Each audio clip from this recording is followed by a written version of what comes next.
همونطور که توی ویدیو قبلی گفتیم، مثل داستان اینکه چند تا جنگ صلیبی اتفاق افتاده، علت شروع جنگ‌های صلیبی هم بسته به نظر و دیدگاه هر نفر یکی یا چند تا از موارد گفته شده را چرایی آغاز جنگ حساب می‌کنن. گروهی از ملی‌گراها و اسلامگراهای عرب اون رو اولین نشانه ورود استعماری غربی‌ها به سمت خاورمیانه حساب می‌کنن. که طی این جنگ‌ها ثروت و فرهنگ از شرق به سمت غرب سرازیر شد و این رو علت چرایی آغاز زوال فرهنگ عرب به حساب میارن. به نظر این افراد صلیبی‌هایی مثل ریچارد شیرده دنبال هدف‌های مادی و استعماری بودند تا هدف‌های معنوی. دیدگاه افرادی مثل امین معلوف، نویسنده کتاب‌های جنگ‌های صلیبی، از دیدگاه عرب به این موضوع تاکید داره.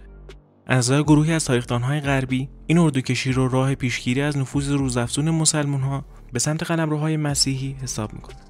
اونا معتقدن این جنگ‌ها اثرگذاری زیادی تو نفوذ اسلام نداشته و تا قرن 20 اکثر مسلمان‌ها اطلاعات زیادی از جنگ‌های صلیبی نداشتن.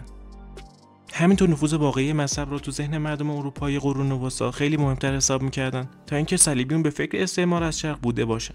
و به عقیده اونها نویسنده‌های قرون وسطایی به طرز اغراق‌آمیزی بعضی از شخصیت‌های جنگ‌های صلیبی مثل صلاح الدین رو توی اروپا به شخصیت جوانمرد تبدیل کردن. این طرز تفکر نویسنده‌های مثل توماس مادن، محقق بزرگ قرون وسطایی آمریکا بود. بعد قرن 20 دیدگاه سوسیالیست رشد کرد که طی اون مورخین تقریبا همه اتفاقات رو بیشتر طبقاتی می‌دیدن. بر اساس این عقیده توی قرون وسطا با افزایش بیش از حد جمعیت اروپایی‌ها، نیازشون به زمینه بیشتر اونها رو به سمت خاورمیانه کشوند. بر این اساس نه دیدگاه مذهبی یا دیدگاه استعماری غربی‌ها مسئله چرایی حمله به شرق نبود. اما شاید بهتره به گفته پدر تاریخ نویسی یعنی هرودوت، تاریخ رو ترکیبی از شخصیت‌ها و تصادف‌ها فرض بکنیم. پس اول شخصیت‌ها و شرایط اجتماعی اون دوران رو بررسی می‌کنیم، بعد به سراغ جزئیات میریم. اگه از ویدیو بررسی شارلمانی یادتون باشه، تو دوران هارون رابطه مسیحیت و مسلمان‌ها تقریبا رابطه خوبی بود، تا جایی که هارون به شارلمانی لقب مدافع قبر مقدس رو داد. اما از اون زمان تا نزدیک پایان قرن 12 شرایط کشورهای اسلامی کاملا فرق کرده بود. فاطمیون توی مصر اولین خلافت شیعی مستقل از حکومت سنی رو به وجود آورده بودند که از قرن 10 تا قرن 12 تونستن قدرتشون رو حفظ کنن. البته اونها از شیعه اسماعیلیه بودن که تفاوت‌های زیادی با شیعه 12 امامی داره. علت معروف شدن این خاندان به فاطمیون این بود که نسب بنیانگذار این حکومت یعنی عبیدالله مهدی به فاطمه دختر پیامبر و علی ابن ابی طالب برمیگشت. به اعتقاد اسماعیلیون خلفای عباسی حکومت رو به زور گرفته بودند و خلافت به فاطمیون متعلق بود. این حکومت تا به جایی پیش رفت که تو سال 969 اورشلیم سومین شهر مقدس مسلمان‌ها را به دست گرفت. اونا تا قرن 11 ناحیه حجاز رو به قلمرو خودشون اضافه کرده بودند. به عبارت دیگه یکی از لقب‌های عباسیان یعنی خدمتگزاران دو ارض مقدس معنا نداشت، چون دیگه مکه و مدینه از دستشون خارج شده بود. این حکومت داشت به امپراتوری بزرگتر از دوران اوج اسلام تبدیل میشد که هر لحظه امکان نفوذ کامل به سوریه و بین النهرین رو داشت و دوران خلافت عباسیان رو به پایان گذاشته بود که ناگهان ورق این خاندان کاملا برگشت. اون هم به دست ششمین خلیفه مصر به اسم حاکم بابرالله که منتقداش اونو نرون مصر یا خلیفه دیوانه لقب داده بودن. از بین تمام خلیفه‌های فاطمی حاکم توی تاریخ اسمش بیشتر از همه ثبت شده. حاکم توی 11 سالگی در سال 1000 میلادی بعد مرگ پدرش تو راه سوریه به حکومت رسید. بر اساس نوشته حاکم ظاهری زیبایی داشت با چشمان آبی که توی اون ذرات طلایی دیده میشد. اون توی کل عمرش عاشق هنر و شعر بود. تو دوره اول حکومتش قدرت دست نایب السلطنه‌اش بود تا خودش. خیلی‌ها از جمله خلفای عباسی دلیل مباشرت حاکم با زائرین مسیحی رو همدین بودنشون عنوان می‌کردن. به خاطر اینکه احتمالاً مادر حاکم قبل به دنیا آمدنش مسیحی بوده. دشمنی خلفای عباسی تا اونجا پیش رفت که طی مانیفست بغداد اتهام این که اونها شجره خانوادگیشون رو جعل کردن زدن. حتی علمای شیعه 12 امامی را مجبور به امضای این نوشته کردند و توی تمام شهرهای تحت نفوذشون اون رو اعلام کرد. حاکم برای نشون دادن اینکه مسلمان واقعی دستورهای عجیبی میداد. مثلا شطرنج رو به طور کامل ممنوع کرد و به مسیحیون اجازه مصرف الکل و شراب رو حتی برای دعاهاشون نداد و تا جایی پیش رفت که خرید و فروش انگور هم مجازات داشت. شخصیت اون روز به روز به نرون امپراتور دیوانه روم شبیه‌تر میشد. طبق یه روایت روز حاکم بعد مصرف تریاک و رفتن به داخل شهر دستور کشتن سگ‌ها و گربه‌های کل شهر قاهره رو داد. گفته میشه اون با آتش زدن منطقه‌های از قاهره از درج کشیدن مردم لذت می‌برد. برعکس تمام خلفای فاطمی قبلی که با مسیحی‌ها و یهودی‌ها رابطه خوبی داشتن، حاکم تو سال 1004 دستور ممنوعیت برگزاری عید پاک رو به مسیحیون داد. تو سال 1005 قانون‌های تبعیض ضد مسیحیون و یهودی‌ها رو اجباری کرد.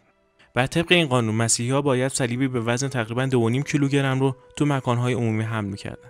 همینطور یهودی‌ها باید به همون وزن صلیب افسار چوبی شبیه به یوغ گاوها و گوساله‌ها به گردن می‌بستن. تا به این شکل مسلمان‌ها یهودی‌ها را به خاطر داستان گوساله سامری تحقیر کنند. داستان به همونجا خاتمه پیدا نکرد. حاکم دستور داد تا در حمام‌های عمومی غیر مسلمان‌ها زنگوله به گردن بندازن تا مسلمان‌ها از حضور اونها مطلع بشن. حاکم زمانی که داستان آتش مقدس را شنید، دستور تخریب کلیسای قبر مقدس اورشلیم رو داد. تقریبا بیشتر از 90% کلیسایی که به وسیله کنستانتین اولین امپراتور مسیحی ساخته شده بود تخریب شد. طبق باور مسیحیان ارتدوکس این مراسم هر سال توی کلیسای قبر مقدس اورشلیم در یک روز قبل از عید پاک برگزار میشه. شاید از خودتون بپرسید مراسم آتش مقدس چیه؟ طی این مراسم پاتریارک همراه هزاران مسیحی معتقد توی کلیسا جمع میشن و شروع به دعا خوندن میکنن. جایی که قبلش به صورت کامل مهرموم شده بود. کمی بعدی سراسقف دوشنبه خاموش رو توی دستش رو به طور معجزه‌آسای روشن میکنه. به عقیده مسیحیان این روشن شدن شمع رو عیسی مسیح انجام داده. بعدش با این دو شمع سایر شمع‌ها رو روشن میکنه. حاکم این اتفاق رو جادو و تقلب اعلام کرد. در پی همین اتفاق خشم مسیحیان سایر مناطق برانگیخته شد و امپراتور روم شرقی ضمن پایان دادن به پیمان صلح با فاطمیان مانع از تجارت بیزانس با فاطمیون شد. حاکم پس از مدتی برای دلجویی از غیر مسلمان‌ها اون دست از مسیحیان و یهودیانی را که به اجبار مسلمان شده بودن رو تشویق کرد که به دین اصلیشون برگردن. از سال 1012 تا 1021 میلادی حاکم بیشتر قوانین متعصبانه‌ای که قبل‌تر بسته بود رو برداشت و شروع به بازسازی دوباره کلیساها کرد. حاکم تو اواخر عمر شروع به زندگی زاهدانه‌ای کرد. تو دوران حکومتش دینی به اسم دروزی به وجود اومد که حاکم رو ظاهر انسانی خدا روی زمین اعلام می‌کردن. توی 35 سالگی وقتی برای سفر دینی از قاهره خارج شده بود، اما دیگه هیچ وقت برنگشت. طی جستجوهای بعدی برای پیدا کردن حاکم، فقط لباس‌ها و اسبش پیدا شدن. از اون زمان تا الان تئوری‌های مختلفی مثل این که خواهر خلیفه علیهش توطئه کرده و اون رو کشته پخش شده. همینطور گروهی از اسماعیلیون معتقدن اون از نظرها غایب شده و در قیامت دوباره روی زمین ظهور میکنه. همینطور که قبلتر گفتیم حاکم به هنر علم خیلی علاقه داشت. در دوره خلافت حاکم با تأسیس نهادهای علمی در قاهره، نام این شهر در زمره مراکز بزرگ جهان اسلام قرار گرفت.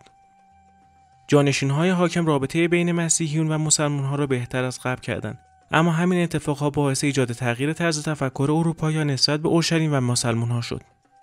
تو مجموع زندگی حاکم شخصیت و قدرت فاطمیون به شدت کمتر از قبل شد که این خودش یکی از دلایل شروع جنگ‌های صلیبی سال‌های بعد توی خاورمیانه شد. از هفته‌های بعد منتظر ادامه بحث جنگ‌های صلیبی باشید.